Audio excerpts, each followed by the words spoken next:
répondre. Effectivement, comme le disait Éric, ce report, est-ce que c'est, une chance pour les fabricants et autres opérateurs économiques, hein, je dirais? Oui, ça va nous permettre d'avoir, un peu plus, de temps, mais pas tant que ça, en fait. Ça nous donne un tout petit peu plus, d'oxygène, je dirais. Mais c'est surtout une très grande chance, je pense, pour les autorités et les organismes notifiés, qui, n'ont peut-être pas assez anticipé tous les changements de leur côté et qui donc, sont un peu en retard, notamment, on a besoin, de pas mal de documents d'interprétation du règlement et on les attend. Donc effectivement, ça va être, ce report-là va nous permettre, au moins d'avoir ces documents-là. Donc, pour le calendrier, je l'ai corrigé parce qu'en fait, ce report, change pas beaucoup de choses.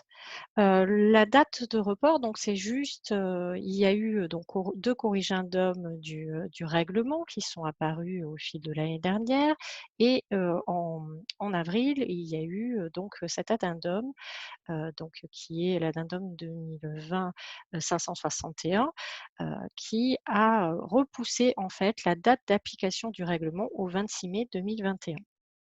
Mais en fait, c'est juste ça qui a été reporté. Ce qui veut dire que, comme vous le voyez là sur l'écran, dans le calendrier de mise en œuvre, ce qui a été modifié, mais c'est les années de transition entre l'entrée à vigueur de ce règlement qui était au 25 mai 2017 et la date d'application qui a été repoussée au 26 mai 2021. Ensuite, rien n'a changé, heu, par rapport, heu, par rapport à la période de grâce. La période de grâce court toujours jusqu'au 26 mai 2024. Elle n'a pas été repoussée jusqu'à 2025, donc elle n'a pas été repoussée d'1 an. Les certificats selon les directives seront donc tous abrogés, au 26 mai 2024.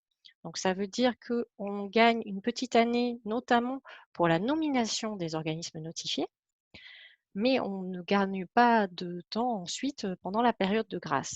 Donc, les dates, derrière restent toujours, les mêmes, c'est-à-dire abrogation, des certificats selon directive au 26 mai 2024 et fin de possibilité de mise à disposition, des dispositifs qui sont mis sur le marché selon les directives au 27 mai 2025. Pour l'instant, en termes de date, voilà ce que je peux dire, c'est qu'il n'y a pas trop de dates qui ont changé. Il y a certaines dispositions pour certains dispositifs qui ont changé, à savoir, leur période de grâce a un peu changé. Donc ça, on va le voir, dans les slides suivantes, en fait, type de produit par type de produit, un peu les changements qui sont apparus, mais qui venaient, eux, plutôt de corrigendum et pas de cet addendum, et de ce report du règlement. Mais, pour le report du règlement, c'est vraiment la date de mise en application qui a changé. Donc pour les produits, les dispositifs fabriqués à partir, de tissus ou de cellules d'origine humaine ou animale ou de leurs dérivés non viables ou rendus non viables devront être certifiés selon le règlement 2017-745, donc le MDR, proprement parlé, au 26 mai 2021. De même pour les dispositifs incorporant une substance médicamenteuse, donc les articles 117. D'ailleurs, il y a un DCG qui est sorti sur ces produits-là, avec un certain nombre, je dirais d'aides pour déposer ces dossiers. Pour les dispositifs sur mesure de classe 3 implantables, c'est de même, ils devront être certifiés, selon le règlement, au 26 mai 2021. Donc ça, pour l'instant, cela n'a pas, ça là, c'est juste la date qui a changé. Au lieu de 26 mai 2020, c'est 2021. Pour les autres produits, tous les dispositifs de classe 1 dont la déclaration de conformité a été établie, avant le 26 mai ou sera établie avant le 26 mai 2021 et dont, avec le passage au règlement, l'intervention d'un organisme notifié est requise. Donc les dispositifs de classe 1 qui vont changer de classe en fait, qui vont passer à un S, un R, 2A, 2B, 3 pour les logiciels notamment. Donc pour ces dispositifs-là, ils peuvent continuer à rester conformes aux directives pendant toute la période de transition, donc qui s'arrête au 26 mai 2024. et devront être certifiés donc selon le règlement qu'au 26, enfin, avant le 26 mai 2024. Par contre, il ne faut pas qu'il y ait de changement significatif de conception ou de changement de destination pendant cette période. Sinon, lors de dépôt de dossier de changement significatif, il faudra passer à une certification selon le règlement. De même, pour les dispositifs de classe 1M, 1S, 2A, 2B, 3 certifiés selon les directives par un organisme notifié, donc vraiment qui sont conformes aux directives. Ils peuvent rester conformes aux directives pendant la période de transition, en fait, jusqu'à la péremption de leur certificat et seront certifiés donc selon le règlement 2017-745 à péremption de leur certificat et au plus tard au 26 mai 2024. Bien sûr, s'il n'y a aucun changement significatif de conception ou de changement de destination pendant toute cette période transitoire. Auquel cas, pour tout changement significatif, ils devront bien sûr répondre au règlement et donc faire une certification selon le règlement. Pour les produits n'ayant pas de destination médicale prévue, donc tous ces produits qui ne correspondent pas à la définition de dispositifs médicaux, mais qui doivent répondre aux exigences du règlement 2017-745, donc l'annexe 16, tous ces produits doivent être certifiés selon le règlement 6 mois après la publication de la spécification commune concernant le produit en question et au plus tard au 26 mai 2021. Donc par contre, les organismes notifiés ne peuvent pas accepter de demandes de certification et d'application tant que les spécifications communes ne sont pas publiées. Donc là, pour ces produits-là, on est encore dans une période un peu transitoire et un peu difficile puisqu'il n'y a aucune spécification commune qui n'a été à ce jour publiée et on est quand même à 11 mois de la date fatidique. Par contre, quel que soit le dispositif, donc pour ces dispositifs de classe, voilà, c'est à chaque fois bien déposé. Par contre, quel que soit le dispositif, il y avait un certain nombre d'exigences du règlement qui devaient s'appliquer au 26 mai 2020 et qui vont maintenant être applicables dès le 26 mai 2021. Donc, c'est un certain nombre d'exigences quand même selon lesquelles on a gagné un peu. En tant que fabricant, vous avez gagné un peu de temps. Clairement, il y a la surveillance après commercialisation. Donc, je sais notamment qu'un certain nombre d'entre vous ont dû déjà fournir vos procédures de PMS ou de sacs de surveillance après commercialisation à vos organismes notifiés. Et effectivement, vous avez encore 1 an avant de mettre en place toutes ces exigences. Les exigences de surveillance du marché, alors là, ce sont les exigences pour les organismes notifiés et pour les autorités compétentes. Donc effectivement, elles ne seront applicables qu'au 26 mai 2021. Cette période en fait là et cette période d'1 an gagné est là plus pour les organismes notifiés déjà, pour avoir le temps d'être notifiés d'après le règlement, hein, puisque jusqu'à présent on n'a que encore 14 organismes notifiés qui sont notifiés d'après le règlement donc 2017-745 et que 4 pour le règlement IVDR. Donc effectivement, ça donne un peu de temps encore pour obtenir leur certification. Il y a d'autres impacts, hein, de cette prolongation en fait, de la période de grâce. Donc effectivement, pour les organismes notifiés, on les verra un peu plus tard. Il y a quelques petits changements pour les organismes notifiés entre-temps, dus à ce report et dû aussi à la crise actuelle du Covid. Donc, on en parlera un peu. Et il y a donc au 26 mai 2021, vous devrez remplir aussi les exigences du règlement en termes de vigilance.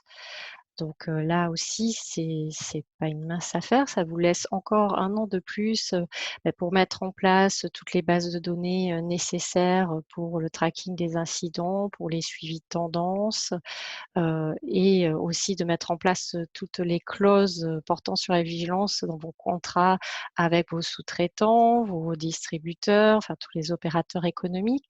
Donc ça laisse un peu de temps quand même, c'est toujours agréable, je dirais, d'avoir ce temps-là. Heu, Pour les études cliniques de même, donc ce qui signifie que la loi, notamment en France, la loi Jardé ne sera plus applicable aux dispositifs médicaux au 26 mai 2021. Donc, ça laisse un peu de temps aussi aux autorités de se retourner, notamment à l'ANSM, de se retourner et au ministère de la santé et de voir dans quel cadre ils vont modifier.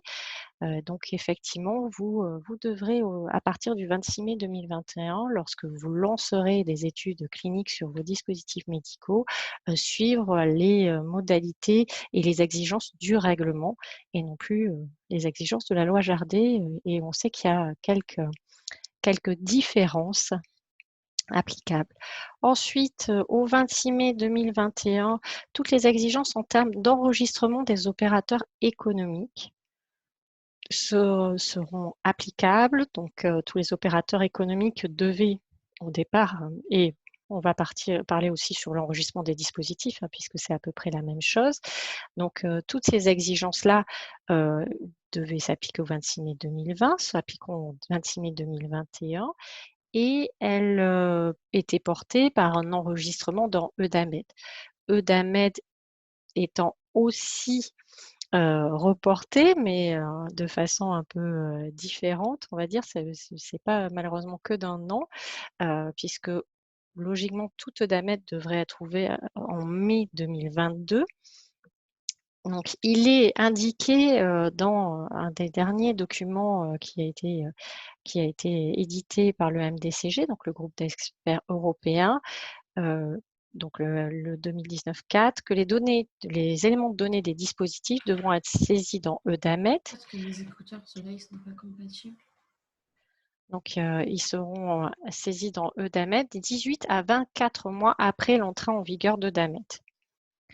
Donc, clairement, vous devrez quand même enregistrer vos dispositifs au 26 mai 2021 par un biais différent. Donc, pour l'instant, les autorités compétentes ont signifié qu'on devrait le faire sur les enregistrements habituels auprès des autorités compétentes dont on dépend. Mais entre-temps, il pourrait y avoir un, excusez-moi, je coupe à chaque fois les micros. Il pourrait y avoir des indications sur des formulaires transitoires à remplir. Donc voilà pour les parties qui ne bougent pas. Je vous ai dit, effectivement, ce report, il n'y a pas énormément de changements. On a gagné, je dirais, 1 an pour certaines choses. Ça permet de peaufiner ces procédures, peut-être de faire des audits à blanc, de contrôler, de faire des audits aussi des distributeurs sur la vigilance. Ça permet voilà, de faire toutes ces activités-là, mais c'est surtout aussi, ça va nous permettre de prendre connaissance des différents documents qui sont attendus, notamment dans fin d'année 2020 et début d'année 2021. Beaucoup de MD, notamment de documents DCG sont attendus. Donc, par rapport à EUDAMED, puisque j'en parlais, j'ai fait un petit point quand même par EUDAMED. Dernièrement, la Commission européenne, donc c'était il y a à peu près un mois, vers le 20 mai, EUDAMED la Commission européenne, pardon, a fait un point sur l'avancée d'EUDAMED et a indiqué donc que certains modules seraient sûrement prêts avant mai 2022, puisque la date annoncée officiellement pour l'instant du report de EUDAMED est de mai 2022. Mais la Commission européenne a dit qu'ils étaient en bonne voie sur certains modules, donc notamment sur tout le module sur les acteurs, donc qui va permettre l'enregistrement justement des opérateurs économiques qui concernent les fabricants, les mandataires, les importateurs, la déclaration des personnes chargées de veiller au respect de la réglementation, toutes les sponsors aussi d'études. Donc tout ce module-là devrait être prêt en mars 2021. Je dis bien devrait être prêt puisque même la Commission européenne a employé ces termes-là, donc à moins que des essais leur donnent tort, mais ils ont dit de toute façon, ça devrait être prêt pour mars 2021 et au plus tard pour mai 2022. De même pour le module dispositif, donc qui vous permettrait d'enregistrer vos dispositifs dans la base de données et qui vous permettrait, notamment, d'enregistrer les UDI de base, donc l'identifiant, de base de vos dispositifs. Donc ce module-là devrait être prêt en mai 2021, ainsi que le module sur les certificats et les organismes notifiés. Donc c'est le module, où tous les organismes notifiés vont enregistrer les certificats qu'ils ont attribués, avec leur date de péremption bien de validité bien sûr, les différents certificats qui sont suspendus. Donc voilà, toutes ces informations-là devraient être ouvertes en mai 2021. Par rapport à Eudamed, il y a un certain nombre, la Commission européenne s'est engagée à nous fournir, un certain nombre de documents. Donc, il y a un position paper, donc, une lettre de position, sur l'enregistrement des acteurs, économiques et donc, le code, le numéro d'enregistrement, donc le CRN, le numéro d'enregistrement qui vous permettrait de vous enregistrer dans Eudamed qui est attendu là, très bientôt, donc en Q2 2020. Il y a aussi un guideline sur les solutions administratives et techniques en l'absence de DAMET, mais même si, il y a, un certain nombre en fait de solutions qui sont édictées dans le règlement, puisque dans le règlement, les législateurs avaient déjà prévu qu'il y aurait peut-être, voilà, un retard de DAMET. Donc effectivement, dans le règlement, il y a des petites, solutions transitoires qui sont indiquées, mais on attend aussi ce guideline, donc là pour Q2 2020 aussi, et une fiche d'information sur les informations accessibles au public, donc toutes les informations qui seraient dans EDAMED et qui seraient accessibles au grand public. Donc là, je vous les ai, normalement, on avait quelques indications quand même. Donc vous avez une petite étoile sur, les parties où il y aurait des informations accessibles au grand public. Donc comme vous pouvez le voir, il y a notamment, les identifications de certains fabricants, mandataires, importateurs, assembleurs, la partie, module dispositif avec, les UDI, et les nomenclatures, une partie sur les certificats, les organismes notifiés, une partie en vigilance sur les rapports d'incidents et les actions correctives.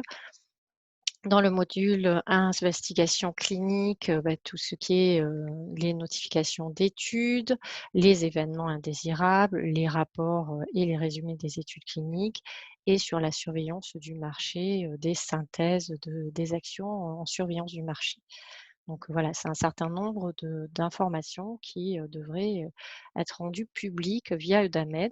Après, on attend cette fiche d'information pour avoir un peu plus de détails, juste pour savoir effectivement jusqu'à quel détail, le grand public, aura accès. Donc par rapport à l'UDI, par contre, ce report, du règlement n'a pas, enfin dans aucun texte sur ce report du règlement européen, du règlement, donc sur les dispositifs médicaux, hein, puisque pour l'instant sur les dispositifs médicaux de diagnostic in vitro, il n'y a aucun report. Il n'y a pas de report non plus, pas de changement sur le calendrier, de l'UDI. Donc effectivement, à part le fait que vous avez jusqu'au 26 mai 2021 pour affecter un UDI à chacun de vos dispositifs, après il n'y a aucun changement. C'est-à-dire que l'UDI doit être présent sur tous les étiquetages de tous les DN de classe 3 et implantables au 26 mai 2021. On aura accès à la base, EUDAMED au 26 mai 2022. Au 26 mai 2023, l'UDI devra être présent sur tous les étiquetages des DM de classe 2A et 2B et par gravage sur tous les DM réutilisables de classe 3 et implantables. Au 26 mai 2025, l'UDI devra être présent sur tous les étiquetages des dispositifs de classe 1 et par gravage, le plus souvent, sur tous les DM de classe enfin les dispositifs médicaux réutilisables de classe 2A et 2B. Et enfin, au 26 mai 2027, l'UDI devra être présent sur les dispositifs réutilisables de classe 1, donc le plus souvent par gravage. Ça n'a pas changé. Ce calendrier, pour l'instant, il n'y a eu aucun impact de ce report du règlement.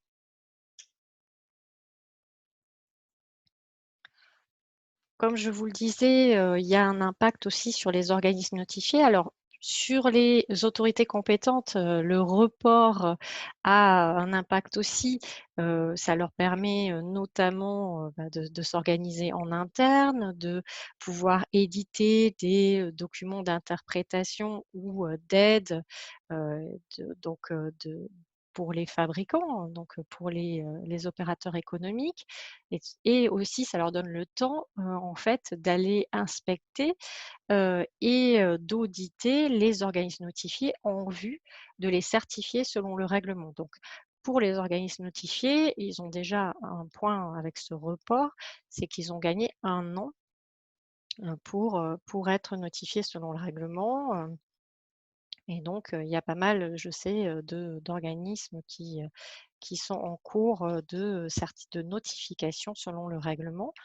Donc ça leur a donné un peu plus d'oxygène.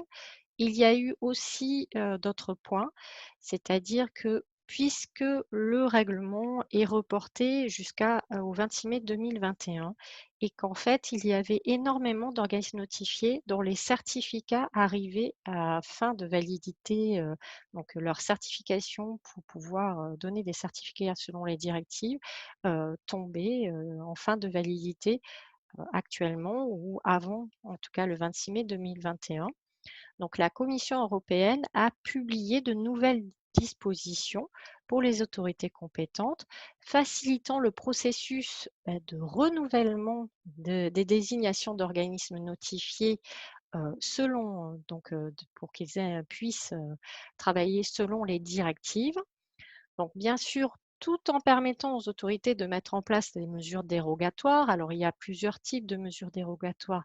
Il y a effectivement les mesures dérogatoires pour leur permettre de travailler encore selon les directives, mais il y a aussi le fait que les audits vont se passer pas sur site, mais à distance, du fait des demandes de distanciation sociale et des mesures de précaution que nous connaissons actuellement à cause de la crise du Covid. Voilà, il y a toutes ces mesures dérogatoires mises en place. La commission a bien aussi, insisté sur le fait que l'évaluation de l'organisme notifié devra toujours vérifier la compétence en continu de l'organisme notifié et inclure un examen, approfondi de documents et des activités de l'organisme. Effectivement, comme, je vois Sabrina le l'explique, les audits à distance. Donc, effectivement, pour les organismes notifiés, c'est des audits à distance, mais pour vous aussi, hein, vous pouvez vivre des organismes à distance et ce n'est pas si simple. Effectivement, des fois, c'est beaucoup plus simple, en fait, d'avoir du présentiel, je vous le confirme, et pour les organismes notifiés, c'est pareil. Bien sûr, il y a aussi, d'autres impacts, c'est-à-dire que le fait, d'avoir un report de la date d'application du règlement fait que certains organismes notifiés proposent, des renouvellements ou des extensions de leurs certificats de marquage selon les directives. Donc ils ont recommencé à en proposer, puisqu'ils avaient arrêté, fin d'année dernière, et là ils recommencent à en proposer, et même, certains, heu, permettent de nouvelles certifications selon les directives, c'est-à-dire acceptent de nouveaux clients, de nouveaux acteurs, arrivant, dans le monde du dispositif médical, d'avoir une certification selon les directives. Donc après, je vais pas vous citer les organismes notifiés parce que c'est vraiment du cas par cas, mais je viens de voir pas mal de sociétés, qui avaient été contactées par leurs organismes notifiés, et qui avaient pu, étaient en train de mettre en place, une certification selon les directives. Donc effectivement, si votre stratégie est là, vous pouvez demander le renouvellement, ou même si, vous aviez un projet, de dispositif médical qui, arrive à terme actuellement, il vous sera possible peut-être de le certifier selon les directives. Donc les prochaines étapes, beh, pour votre plan d'action par rapport au règlement, les étapes ne doivent pas changer. Vous avez juste 1 an de plus, je dirais, et 1 an de plus, c'est vraiment pas beaucoup au vu, de tout le travail que vous devrez, que vous devez mettre en place ou que vous êtes en train de mettre en place pour être honnête, puisque normalement devriez avoir déjà bien commencé, votre plan d'action pour passer, selon le règlement.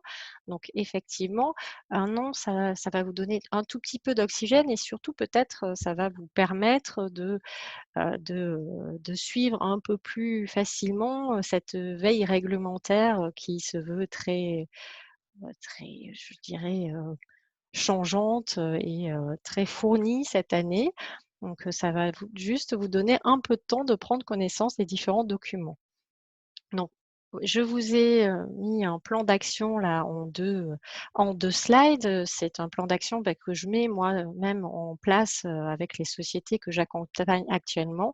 Donc, moi actuellement, j'accompagne plutôt des sociétés qui sont en plus dans le l'e-santé, donc, avec des logiciels et cetera. Donc, eux, ils ont quand même beaucoup de changements parce que souvent la plupart des logiciels étaient en classe 1 selon la directive et donc ils passent en classe 2A, 2B ou même 3, hein, selon le règlement. Donc effectivement, on a établi des plans d'action bien carrés et très restrictifs. Donc j'ai essayé, d'être la plus exhaustive possible, dans le plan d'action que je vous conseille. Donc je pense que vous devez déjà y être en plein. Donc, je vais présenter dans les grandes lignes, hein, et après, vous aurez accès quand même à ces slides et vous pourrez comme ça en prendre connaissance, point par point. Mais effectivement, dans les grandes lignes, que ça soit pour des classes 1 qui sont en auto-certification ou pour toutes les autres classes qui passent par un organisme notifié, il faudra bien implémenter un système de management de la qualité compliant au règlement et donc, il faut effectivement la plupart des sociétés appliquent la norme, 13485 pour prouver la conformité, mais il ne faut pas oublier qu'il y a tout un article, l'article 10, tiret 9 qui parle effectivement des exigences en termes de système de management de la qualité, du règlement. Donc il faudra que votre système de management de la qualité, soit conforme, bien vérifier votre évaluation clinique puisque ce système de management de la qualité parle bien de l'évaluation clinique. Mettre en place vos plans de surveillance après commercialisation et de suivi clinique avec commercialisation. Alors, je sais que pour la plupart des fabricants, c'était déjà demandé lors des derniers audits des organismes notifiés, mais prendre des dispositions aussi avec vos fournisseurs et vos sous-traitants concernant les audits inopinés, puisque les audits inopinés des organismes notifiés vont se renforcer. Ensuite, il faudra préparer votre dossier technique et votre dossier de conception pour les classes 3 en fournissant toutes les informations nécessaires sur votre dispositif, sur son utilisation prévue. Donc, il faudra faire attention parce que même si quand on prend l'annexe 2 et l'annexe 3 sur le contenu du règlement, on a l'impression qu'il n'y a pas de très grande différence avec la directive. Mais en fait, pour commencer à vivre les premiers audits de dossier, de marquage, je me suis bien aperçue que, les exigences du règlement allaient bien au-delà des exigences de la directive et souvent on vous demande d'aller beaucoup plus loin et avec beaucoup plus de justifications et de détails dans vos dossiers. Donc avec beaucoup plus de rapports d'essai, les rapports d'évaluation clinique doivent être vraiment, très, très bien ficelés. Donc un conseil surtout, faites très attention à vos documents techniques et surtout pensez à alors, il y a le fait des audits à distance actuellement, mais pensez aussi en termes d'auditabilité de votre dossier technique.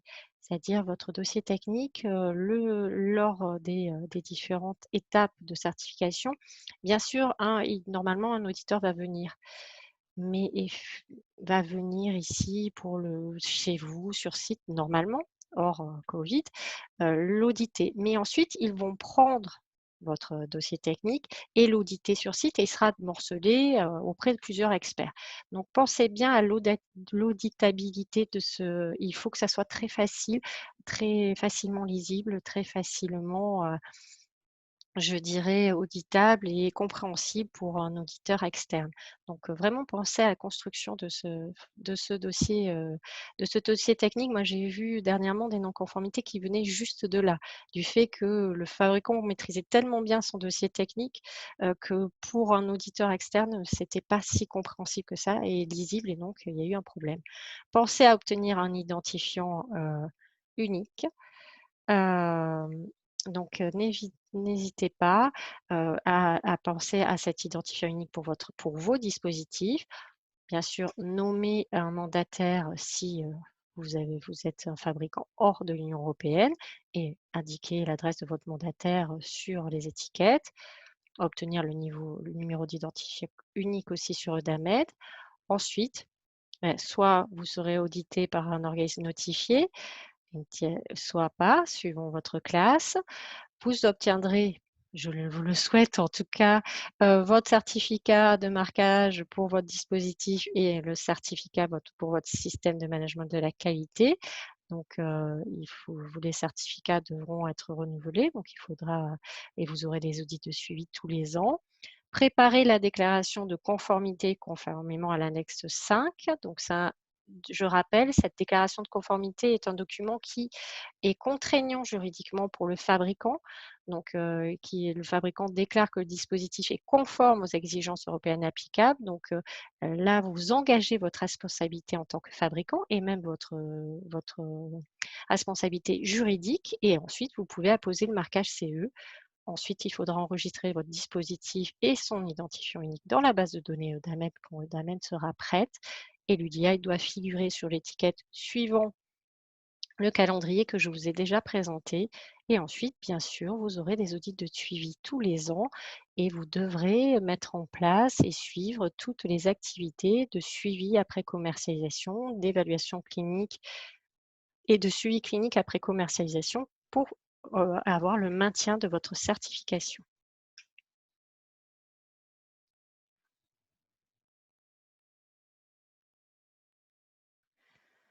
Alors, je viens de voir une question, je vous remettrai votre micro juste en fin et vous pourrez la poser, Sophie, parce que je ne la comprends pas tout à fait, donc j'aimerais qu'on en parle et puis je pense qu'elle pourrait intéresser d'autres personnes.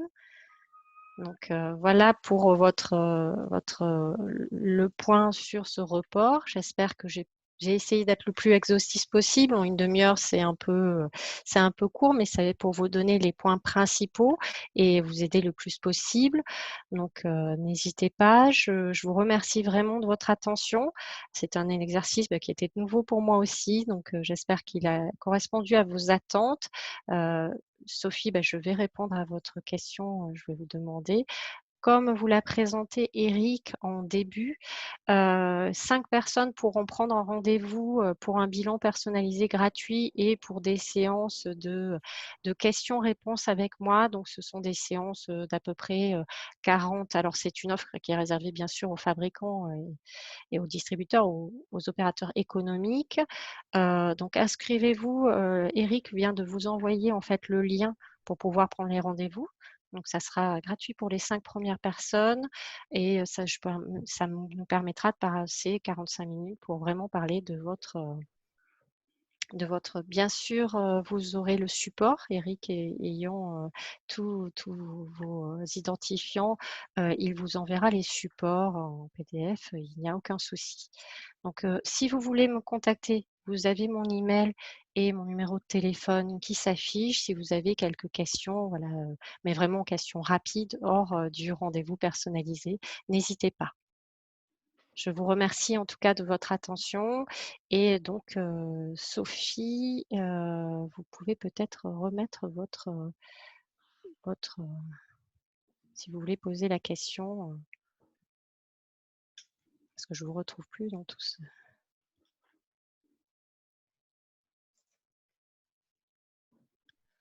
oui, j'ai permis. Vous pouvez normalement remettre votre micro si vous voulez me poser votre question en direct.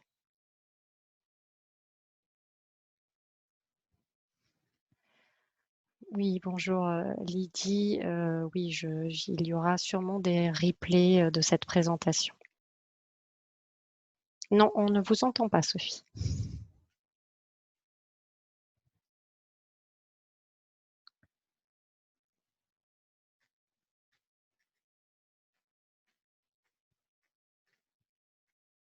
Ce que je lis votre question, c'est qu'en est-il de la translation des docs et je dois avouer que Oui, Ludovic, effectivement, le résumé des caractéristiques de performance et de sécurité est applicable même en l'absence d'AMED. Et donc, notamment, on attend ça dans le guideline, on attend les conditions dans lesquelles on va devoir le mettre en place et comment le communiquer aux autorités dans le guideline qui est attendu justement sur les solutions administratives en absence de DAMED.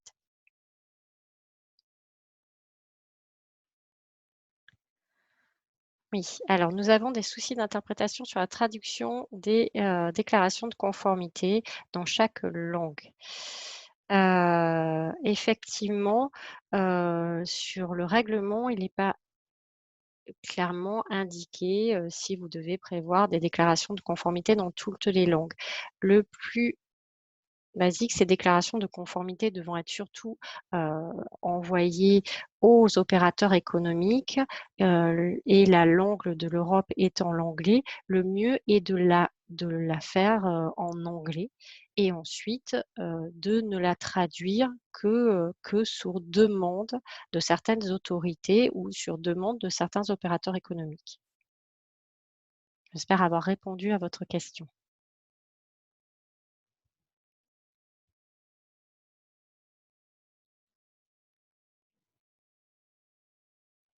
Parfait. Oui, Audrey, Oui. Sophie, voilà, Sophie a précisé par chat sa question. Oui, je viens de lui Voilà, répondre, oui. d'accord. Je viens de répondre qu'en fait, effectivement, la langue européenne étant l'anglais, d'ailleurs, je précise que la loi européenne, quand vous avez un débat par rapport au règlement, c'est sur la version anglaise. Donc, si vous avez des difficultés d'interprétation entre l'organisme notifié et vous ou une autorité et vous, c'est sur le texte de loi anglais qu'il faut se reporter, donc sur le règlement en version anglaise. De même, pour les déclarations de conformité, vous pouvez très bien l'établir seulement en anglais et ensuite les autorités compétentes peuvent vous demander de l'avoir dans la langue officielle du pays, mais de base, on ne peut pas vous reprocher de ne l'avoir fait qu'en anglais.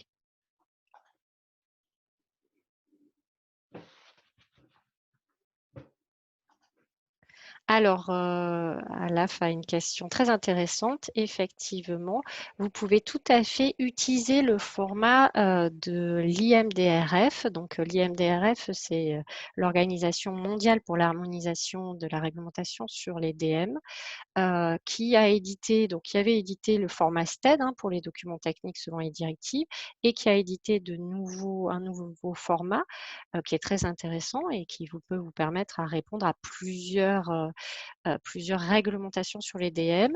Vous pouvez tout à fait l'utiliser pour la construction de votre documentation technique selon le règlement. Ensuite, dernièrement, j'ai vu passer énormément de documents, je dirais de livrets blancs d'organismes notifiés. Il y a eu BSI, il y a eu TÜV-SÜD dernièrement, qui vous indiquent comment eux veulent que vous montez la documentation technique. Donc, vous pouvez très bien monter votre documentation technique selon le format de l'IMDRF et ensuite fournir à votre organisme notifié le sommaire tel que eux voudraient que vous montez la documentation technique. Donc, par exemple, si vous avez BSI, vous reprenez leur livret blanc et la correspondance avec le sommaire de l'IMDRF en face. Oui, je l'ai entendu dire aussi, mais pour l'instant, clairement, faisant partie aussi d'une commission de normalisation, on en a discuté. Pour l'instant, on peut tout à fait appliquer l'IMDRF, il n'y a pas de contre-ordre.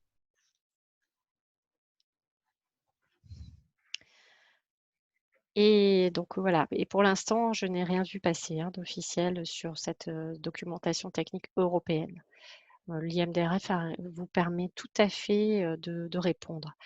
Quelle est l'interprétation sur l'utilisation de la démonstration d'équivalence pour les dossiers d'évaluation clinique? Donc, autre question, et après j'en finirai là, bien sûr.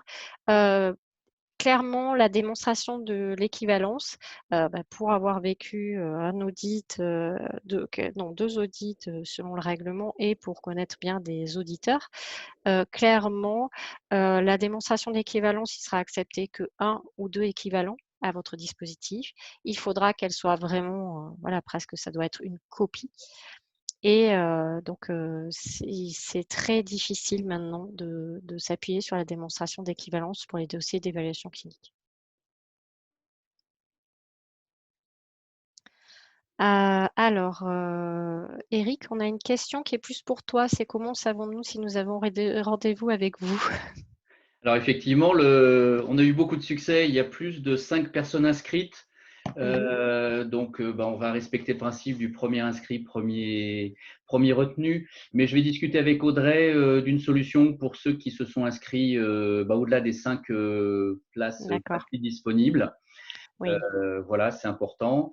Ce message, simplement pour vous dire aussi que, comme vous l'a dit Audrey, je vais vous envoyer par mail le PDF de la présentation d'Audrey. mmh Le replay sera également disponible. C'est important pour ceux qui ont peut-être eu quelques difficultés à se connecter et sont ou qui ont dû arrivés partir plus malgré tôt. eux, voilà, malgré eux, arrivés en retard dans cette conférence. Je vous adresserai également un questionnaire satisfaction. C'est important pour nous permettre, Mmh, Audrey vous l'a dit, c'était un premier exercice, donc pour permettre d'améliorer encore cet exercice court, mmh. synthétique, qui visiblement par rapport à vos premiers commentaires, répondu à vos attentes. Mmh.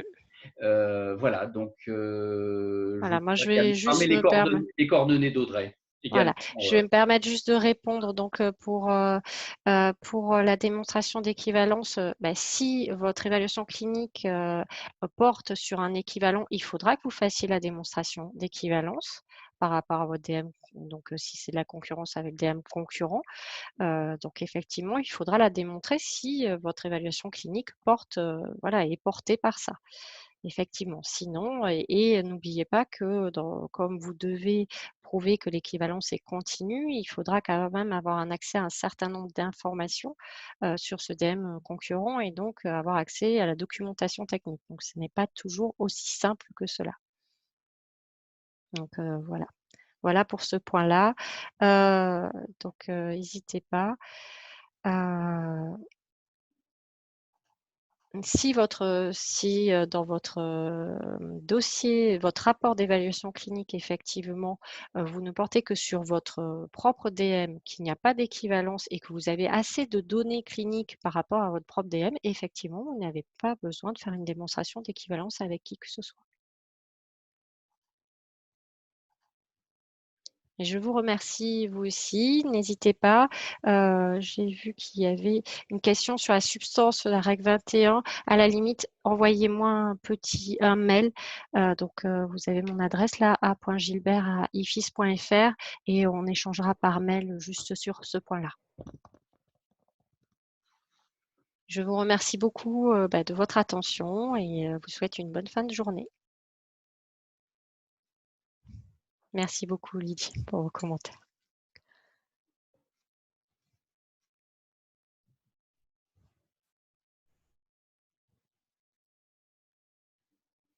Je vais mettre, très vite, fin à cette présentation. Merci encore et à très bientôt, et bon courage, bonne continuation pour toute la suite. Bonne continuation également. À très bientôt. Au revoir. Merci À Audrey. bientôt. Merci beaucoup Audrey. Merci beaucoup Eric.